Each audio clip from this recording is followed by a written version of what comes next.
Hey guys and girls, gamers, and anyone that's happened to stumble across the show, this is Sean's Game Night. Tonight we're having a blast from the latest survival game from Capcom featuring masses of zombies, customizable weapon combos, and an opportunity to dress for whatever situation. If you don't know it by now, it is Dead Rising 3. I'll be playing the co-op mode with Arthur Tommy from XtremeGaming. How are you doing, Arthur? I'm good, how are you? I am doing pretty good. What are you dressed as? I'm like he's a guy, he's got a personality disorder. He's a Mexican police army guy. Okay, that's quite a mix of different roles that you got there. Yeah. It's covering all bases, which is pretty cool. I also picked out some sort of mullet, because I'm not playing as Nick, I'm playing as Dick. Okay.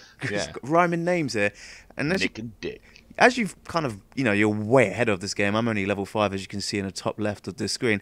Is there anything I should kind of, just warned about? Because I am pretty noobish at this game at the moment, in case you... No, not really. I mean, it don't get... At night time, I don't know if you experience it, but at night time the zombies get a bit tougher and way more aggressive. Okay. And I just be careful, be mindful of your weapon's health state, because if you can wade into any number of zombies, it's not a problem. Okay, yeah. But just don't get surrounded and your weapon run out, because then you just got to sort of duck out and run away. But the thing with this one is it's a load of fun. It's nowhere near as difficult as the last. There's you see here, there's food on the floor and stuff like that. So you're never shy for health for long. Just don't get too cocky, that sort of stuff, really. Cool.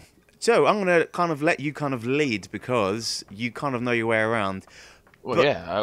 You've got a steamroller in here, have you? I have no idea. It looks like I've just pulled a car in here. So I'm prepared in terms of what exactly has happened last. So if anyone wants to know the gist of the game so far, how would you describe what's just happened with Nick? I mean, there was a plane crash. Yeah, I mean, I didn't realise, just while we were waiting to come on, if you leave the intro, it shows you the two pilots chatting in the plane, and then the plane crashes, or it goes to crash. Right. So it explains why the plane crashes. But basically, the game starts with you as a mechanic trying to get out of Los Paradiso, something like that. Yeah. Which has got a zombie outbreak, and it's all been walled off basically, and you're with a group of survivors. Rhonda over here is like this. She reminds me of the lady out of Borderlands 2, actually. Okay. She's like a chunky version of Roxy. But yeah, she's basically ask you to go and get some stuff around town. You're going to try and get out of Los Paradiso by any means necessary. So it's basically a time limit game, because I think, if I'm correct, the army said they're going to drop a bomb on the city. Oh, right. Okay. Nuke it from orbit. It's the only way to be sure on it. So excellent. So shall we give Rhonda a little kind of talk, or shall we head to the blue marker on the map? I mean, what's this chat to Rhonda and see what shit she's got to say. Excellent. Here we go. Oh, look, there we go. I've earned some more attribute. Thanks for that, Sean. I've just joined and I've got some more points. What have you exactly unlocked on your screen? Because I've just got a tactical handgun with 5... yeah. Go on. I was going to say 5 hours and 12 minutes to... I think it's 5 days. 5 days? 5 days? Sounds about right. Yeah, I think you get a week. You get a week, basically. So which is pretty much longer than anyone that's played Dead Rising 2, which is set over 72 hours. Yeah, they're both... I mean, I think there is a nightmare mode on this as well, I think, which is you can play it like the other Dead Rising, so it's a lot faster. Okay, yeah. But this is a lot more... Leisurely is the wrong word when you're getting chased by hordes of zombies, but it's you don't have to... You're not constantly sort of... It encourages you to explore, so you've got time to go around and look at all the cool things. And the thing about this is there's loads and loads of cool stuff to find. I mean, you'll see on the map like your blueprints you've got to go and grab and stuff like that. But even outside of all those things, there's just like these little rooms you'll stumble across that the programmers and devs have just had fun in, and it's good. I love games like that, so it's good. Excellent. What's your favourite combination of weapons? Because anyone that's played Dead Rising knows that it's all about the wacky weapons, and from Dead Rising 2, it's all about the combining the weapons. I don't know, man. There's so many. I haven't unlocked them all. It's something like 70 odd or 100 odd different combinations. Really? There's loads, mate. And it's the vehicles that I like, because that's the new thing, is that you can combine vehicles. Okay, cool. And there are some really cool vehicles. Roller Hog, which I think everyone's seen, is pretty much like your go-to vehicle, because it just literally obliterates all the zombies. But then you've got like a junk car that fires acid. You've got some sort of strange road sweeper thing that sucks zombies in and fires them out into like zombie ball heads. Yeah, it's honestly, mate, the vehicles are just as crazy as I think he's going to build one here. Actually, this is the shotgun car. I think. A shotgun car. Yeah. Okay. On paper, that sounds literally just like, you know, shooting out the side of a car. I'm taking it that this is Capcom, man. This is going to be kind of crazy, and it's not what you expect. Oh, it's a little bit. I think because you haven't done this yet, have you? So I think if you go up to in between the two cars, Sean, and then you just there you go, press RB and then press A. There we go. There you go. Boom. You get one of these little bad boys. Now, obviously in single player, you just use different controls to control a turret in a car, but 2 players, every car's got like a passenger seat. So okay, cool. One of us will be on a gun and one of us can drive. So it's up to you, man. It's just kind of bringing back that kind of co-op feel, which is very much what this game is kind of much better playing with. Yeah, I like co-op games. I'm more co-op than I'm adversarial. I don't like playing. I like Call of Duty. I love playing Battlefield, as anyone who's watching my Twitter feed will know. But I much prefer playing games with my mates, like cooperatively against a computer. Excellent. This looks like a beast. Yeah, yeah. And we seem to have another passenger with us as well. Yeah, Rhonda's come with us. So who am I? Am I driving? You are driving. I've got. Why Oh can't I no. drive? I've got the triggers here. I don't know. Okay, so wow, what am I doing? Am I controlling anything at all? I have no idea because I'm pressing the left bumper and it's firing as well as. Oh, I don't think I can do it. I think bless her. I think Rhonda's in the co-pilot seat. Oh, she's taking your seat. Yeah, what a bitch. Can we pull her out and? Well, I don't know. I think we've got to get her to this location. If we get her there and then Oh wow. Okay. There seems to be a dead. What's going on here? Go right here. Go right. Go right. No. Yeah, go right there. Yeah, go right here, and go straight to the end. So go straight ahead. Straight ahead. Yep. I'm just going crazy with this. If you press Y on the controller, you'll fire up blades from the. There you go. Look. Oh, yeah, that is. Then go. That is. Whoa.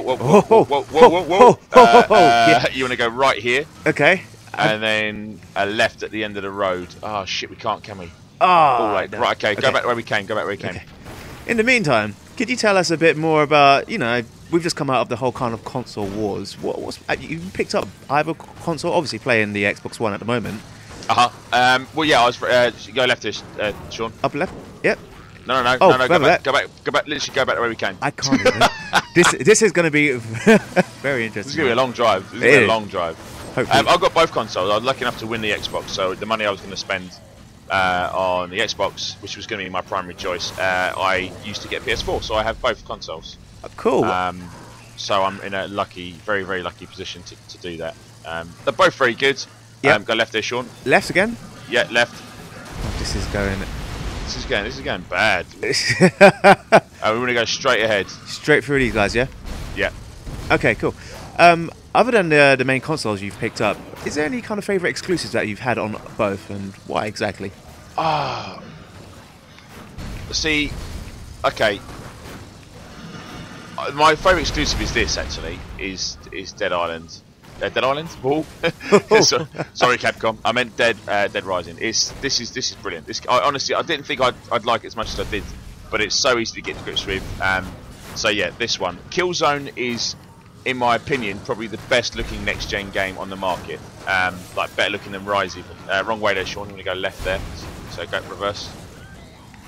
This is not looking like I don't think we're gonna make it, you know. Up here? Oh well, yeah, that's it, mate. And that'll take you back around where we need to go. On the high freeway, yeah. Yeah, that's it. Yep. Oh, sorry. It's just a bit crazy, right? Well, yeah. It's just, yeah. It was this car's starting to smoke quite a bit here, Sean. Either that or Rhonda's sparked up 70 a day habit as you're driving along. You want to give us another direction here, just straight across? Do you think? Hang on. Let me. Can I look at the map while you're doing that? It's hot. Yeah, straight on. Literally, just follow this freeway all the way down, mate.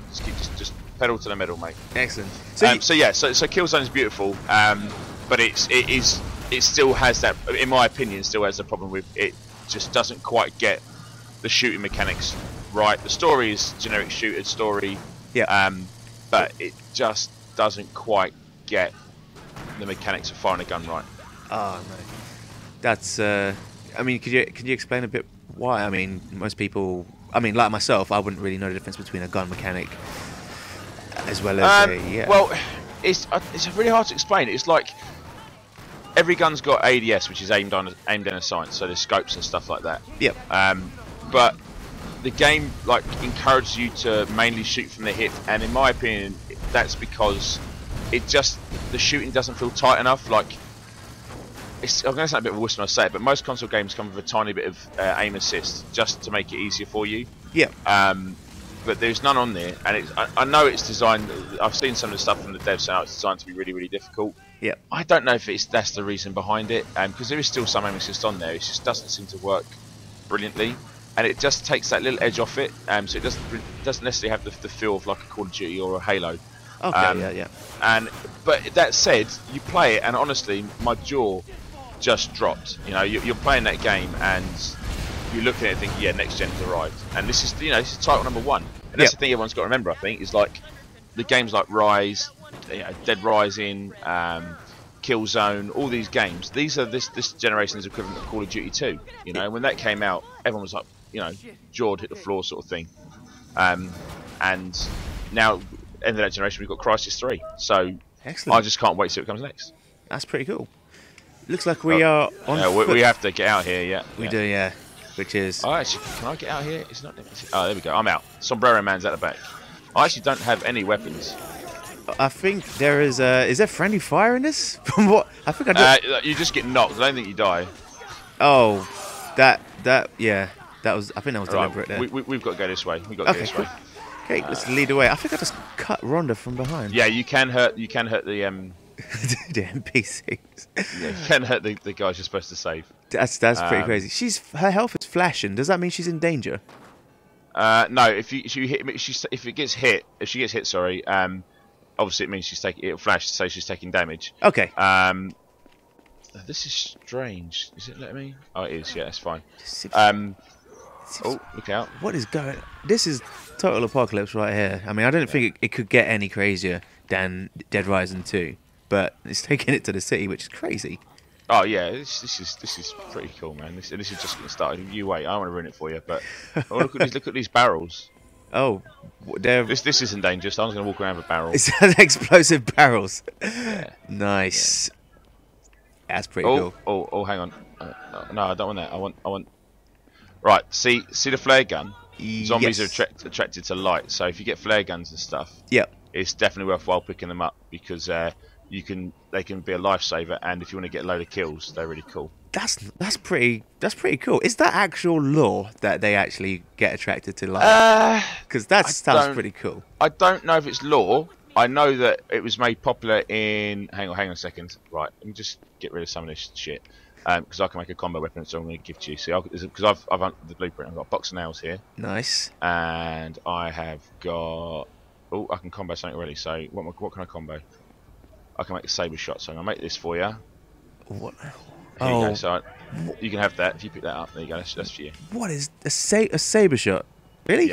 Yeah. So you can slice and dice, and then you can pull the left trigger and shoot it. And I can make this for you as well. No way. Ah. Mate, that's just mean. Hey, look, it's Christmas. I'm gonna make you something else. There you go. There's some of that. There you go. What is that? Heavy metal. Some heavy metal there. I need to make room for some of this. What we got here? How many combinations could you say that you've come across? There are so many. Okay, I'm gonna. There you go. Here's a spike bat for you as well. You can have that. Look. But what you can do, what's pretty, is you. Yeah. It's a machete. You're gonna have to take some of this stuff because I've got full inventory here. See what's cool. Look, see this guy here. Look. Yeah.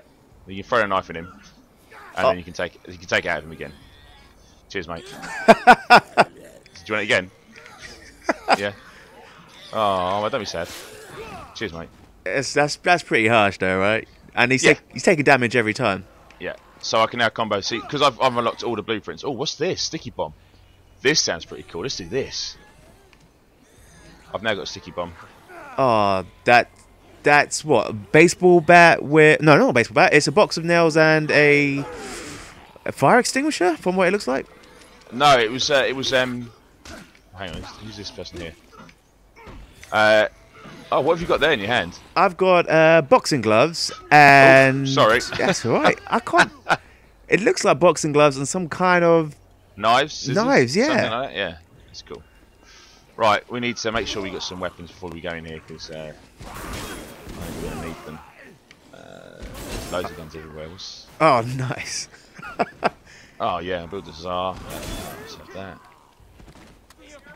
So I've got a weapon that's kind of flashing in the bottom right. Does that mean that it's coming close to the end of its... Yeah, when they start flashing red, it means they're about to break. The thing I would say is, like, don't. I used to get like really precious, like not want to lose my weapons. Don't worry about it. But later on, you'll just literally there'll be weapons coming out your arsehole later on. You just can't help it. I mean, not being funny, but I just walked around 2 square meters and there was a bazillion weapons. Nice. You could literally just stand there and just keep fighting them all off, but... Yeah, you can do. I mean, obviously, you rank up and there's... Oh, hello. There's quite a lot of them over here. Right, I need to just... I got some stuff, didn't I? What? Layer. Nice. Oh, no, it didn't give me any extra bits. That's right, so we kind of have cool. to go this way. Yeah, let's head through. I mean, we could stay here all day, right? Yes. Let's get her over. So, apart from the exclusives, word on the road is literally the from kind of springtime onwards is going to be the launch of literally everything that's awesome. Looking from E3, it's going to be year of the games. Is there anything in the upcoming future, in springtime more specifically, that you're kind of looking forward to on either gen? Well, Titanfall really. I don't know if you got a chance to play it, Sean, but Titanfall really. I mean, every year you get these games that everyone hypes them up, and you get to play them and you go, oh, they're pretty cool. Yeah. They're all right, but they're never quite the hype. I had that with Titanfall and I played it, and it's the only game for years that I've played and come away and gone, you know what? Yeah, this game is pretty decent, and it is a game changer. That will sell consoles for Microsoft, so that's a smart move. It's a real smart. So Titanfall in a minute. I want to see what Destiny comes out at. I'm looking to see what happens this weekend. Is it VGX this weekend? They've got some new footage of it. It is, yeah. So I want Destiny to be good. I really, really want it to be good. Just a bit worried that no one's been able to play it and stuff. All right, basically these guys here, we've got to kill so many bikers. So just keep moving and just bat them around a little bit. Excellent. Speaking of Titanfall, I did get a chance to play it at this year's Eurogamer, and I must admit it kind of ruined every other game experience I've had since playing it, because I mean I'm a big kind of Call of Duty fan, not so much Battlefield, because I find Battlefield really, really hard to play sometimes. I guess it's more of a mature shooter sometimes, but Titanfall, I mean I thought it was going to be a generic kind of shooter out there, and the Titans are literally what makes and breaks that. I won't say breaks. I mean, what changes the genre, and it's just something that we haven't really seen done well in the first-person shooter, especially on a console. I mean, it's going to be coming out on Windows, PC, 360, as well as the Xbox One, and that's kind of my draw to what made me want to buy this console. Just prepare myself for Titanfall. It's pretty cool. It's pretty cool. Yeah, I mean, the thing about Titanfall, and this is what you got to remember is, and for those that you obviously don't know, that it's done by Respawn. That's Vince Zampella, and they're the guys that did the original Call of Duty 4. These are the guys that made Call of Duty what it was. And I know Infinity Ward is still doing Call of Duty and doing Ghosts, and they did a good job, but they aren't that team. Yeah. And that team went on to make Titanfall, and the thing that got me was just how fluid it was. You've got mechs, you've got free running, you've got jetpacks. And it's balanced, and I could have played that. We only played one level, didn't we, Sean? One level, and it was 3 classes you could mess around with. Yeah. And I could that could have been enough for me, because it was so finely balanced, And God knows how old that build was that we played. It was just superb, mate. Just superb. Excellent. What would you say your favourite aspect of that game that's different that you won't find in any other shooter or any other game out there? I think it's the fact that you're never going to have a bad game. I think that what they've absolutely nailed. You jump into games like Battlefield, Call of Duty. You go online, you get into a game where there's a million people that are, absolute monsters at the game, and you don't have a good game. You get absolutely slapped about in it. You don't want to go and play it again for a couple of hours because you've had a bad game. Yeah. With Titanfall, it's fully online, but you've got militia, which are AI, and pilots, which are obviously the other players, which means you're always going to get kills and you're always going to feel like you had a good game, even if your team lose. You still have enjoyed it, and I think it's just it's the little things that just make a difference. It's about the experience of the player going away and just going, actually, we may have lost, but I've got like 60 odd kills, and it just balances things out. It's just really clever. It's pretty cool. Speaking of which, you said that there was AI in it. One definite thing that I took away from which was unique was the fact that yes, there was AI characters as well as the human characters, but it kind of also meant that there was the action was always constant. So it's not like you're just always waiting to find your next human opponent. It was literally you had AI, and it came in batches of, was it 4 or 5 every time? Yeah, I mean, there's a lot of, and the thing is, a game like Titanfall, you know, you've got giant robots. The action's got to be big, hasn't it? Really, it has to be. There has to be a lot of stuff going on, and I think the fact there's AI in there as well as everything else, it just means that the action matches the scenario. You know, so it's not. You can't have a giant battlefield with giant robots and 4 people in it. You know, because that would be really dull. Definitely. And they've definitely got that right. Excellent. This guy seems to be one kind of a beast, right? I mean, what's his game? Yeah, not anymore though. What have you done to him? Oh, look at this. Take that. I think he choked some food, so I'm doing the Heimlich move on him. Nice. He's still. Whoa, yeah, whoa. He's He's very much stronger than the other guys. He's one of the bosses. Oh, he's one of the psychos. Obviously, Dead Rising's renowned for psychos. In fact, some of the nice. Some of the criticisms from Dead Rising 1 and 2 were that the psychos were too hard. Yes. And in fairness, they were fucking ridiculous. If I'm honest. I just rolled right under that. That was real smart. Any particular psychos you can refer to from either the first or second? Yeah, one, sure, any of them, because they were just fucking ridiculous. You could not do anything with them you couldn't beat them. It was silly, and they were almost a game breaker for 1 and 2. So what you find in this one is, yes, they're difficult, but it's a true Capcom thing. You find a weakness and how you got to deal with them, and then you can win. So it's far better, far better. Excellent. There was always this issue I had with the first Dead Rising, was the fact that it was literally Dark Souls, but back in the day, because it was so hard, and you would have to play it several times just to learn how to, overcome a psycho. And you always pitted against such strong enemies, and it kind of put me off, and several people off. But I came back to it, and it was kind of much more rewarding. But the second game seemed to make it just a bit more easier, and I don't know, it opened up for new fans who I spoke to, and it seems to be, I don't know, it was a bit imbalanced to the fact that it was a bit too easy to complete if you just only stuck to the leveling up system, because you can keep reloading your character and just kind of like level it up that way. You could grind it out. You could grind them out and then just start the game again, and then you'd be like a ridiculous level, kind of like why I'm here. Yeah. I mean, your game, so a lot of this stuff is a lot. I mean, that boss is a lot harder. When I fought him, obviously I had a much lower health. Yeah. My health bar was smaller. But he was still a lot more manageable. Do you know what I mean? There was weapons around you. There was, it's a bit more of a classic boss fight, whereby it's a little bit more obvious if you pay attention how you're supposed to beat the guy. Yeah, definitely. And I didn't really like Dead Rising 2, if I'm honest. I hated the multiplayer. I generally thought the multiplayer was really cheap. The game show thing, just didn't like it. I loved the little short story it did, like the prequel. I thought that was brilliant. But I hated having to run around and get Zombrex. It was back to the same thing again with Dead Rising 1. We had to keep going back to the room to save. At least here you can save anyway, so that's pretty cool. So if you could describe what the story, as seen as you've a bit further in this game, if you could describe it without too many spoilers, what makes this different to, being trapped in a shopping mall trying to find a Zombrex for your younger daughter, what would you say that this main thing was in this game? I think it's actually open world. There is a timer, but as I said at the start, it's a lot more forgiving. So you're not pressurised to doing stuff. You haven't got to keep returning someplace to top up the Zombrex and stuff like that. And it truly is open world and encourages you to explore. So you are literally plopped into a George Romero film.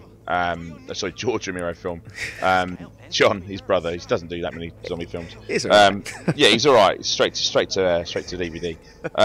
It's like being in a proper zombie apocalypse, And I think it encourages you to explore. The co-op is fully realised, so like we're doing now, we can play the whole game from start to finish if we want. It still retains the Dead Rising staple of you can play the game how you want. You can save people, or you can just dick about and wait to the end. If you really, really want to, you can do that. So it's cool. It's the big difference is this is the first Dead Rising to be fully hands-free, go and do your own thing. Excellent. So it's got your seal of approval then. I love this. Yeah, absolutely love it. Yeah, I don't get a lot of spare time, Sean. So the fact that I've got like level 35 and this tells you that I have been cramming in quite a bit of Dead Rising when I get a chance. Excellent. Just I want you to talk about a bit more about extreme gaming now. I mean, from my experience, it just seems to be that awesome kind of community bringing together. Everyone comes to your shop and plays games. Could you tell us a bit more about extreme gaming as a whole? We're a global corporation filled. No, I don't know. We're like we're independent. We've been trading for like 6 years now. We're a gaming centre, and every time you say that, it's really hard to explain because people think gaming centres are like these little dingy, seedy places, crammed away in the dark with some old sofa. Yep. God knows what's happened on that sofa. But we're a bit different, we're all Xbox. We're not sort of licensed by Microsoft at all, although they are aware obviously what we do. We've got like 30 consoles, Xbox 360s, and obviously we've just got our first Xbox One in, and we hope to grow that soon.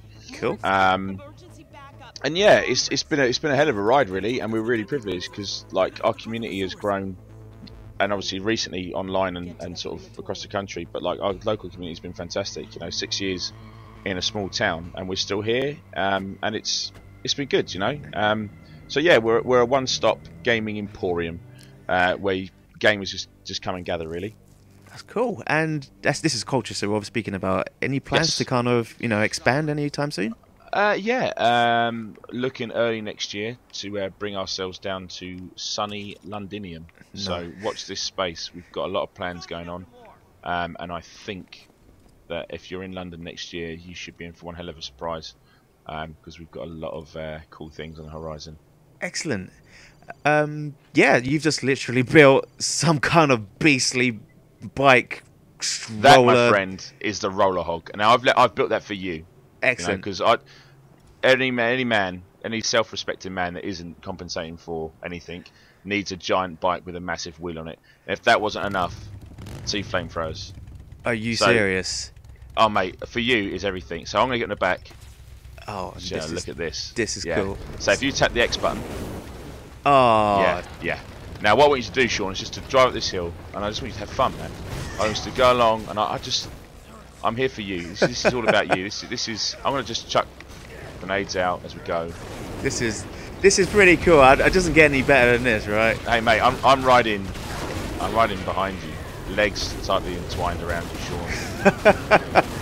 Yeah. Onto you tight. Spraying off. This is so awesome. This is crazy. I mean, why would you want anything else after this?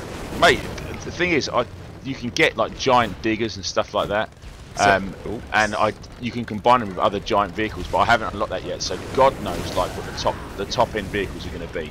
I can only hope and pray, because I think it's just going to be like, I mean, everything about this game is ridiculous, and that's what makes it great. It is so tongue in cheek. I mean, people might say, oh, it's so violent, but it's so violent. I mean, I saw an interview about Machete Kills, like the sequel. And people saying it's too violent, but this goes to fight. It's so violent that it's clearly like humour. Oh. Do you know what I mean? Obviously the game's an 18 and stuff like that, but it's cutting zombies. Like, oh, Sean, what have you done? What have you done, Sean? I want you to take the lead. Just take the lead. Okay. I've kind of fallen off, and I've got a tennis racket. You've got a tennis racket. Yeah. So I'm on a steamroller motorcycle flamethrowing thing, and you've got yourself a tennis racket. Yeah, that's how we're gonna do it. You jump on, Sean. I'm gonna jump on, and as you ride us into the sunset, nice bit of victory there. Oh, look at this. Oh, nice little burnout there. That's pretty cool. And you get grenades as well. Yeah, sorry for that. As you're riding off, I'm gonna have to call this a close, unfortunately, Arthur, as this That's is all right, mate. It's been a pleasure. It's great to have you on. I've been meaning to have you on this show from. You usually mean to have me, Sean. This is pretty cool. And as we're riding off, I'm going to close it off. So, just before I end it, do you want to kind of let the guys know, or guys and girls, I should say, before I get in trouble, what your Twitter handle and site stresses? Just so sure, man. Thank you very much. Well, if you want to follow me on Twitter, it is at extreme_gaming, and that's XTREME_gaming. Obviously, Facebook, you can find us just under Extreme Gaming, or you can go to our website and have a look around and see what me and Sean have been talking about, which is www.extremegaminguk.co.uk, and that, I think, is all the social media risings that I know for us. Cool. Okay. Well, thank you for watching, and I'll be hopefully bringing you guys some more videos. Make sure you show some support in various different ways of, liking, subscribing, and just letting anyone know, even if it's your family. And yeah, thank you for joining us today, Arthur. You're welcome. Thanks for inviting me. Excellent. And hopefully get you on another time soon. Maybe a bit more of this, and probably another game. We'll just see how it goes. Yeah, man. Whatever you want, bud. Oh, wow. Tenner in the head. Tenner in the head. Excellent.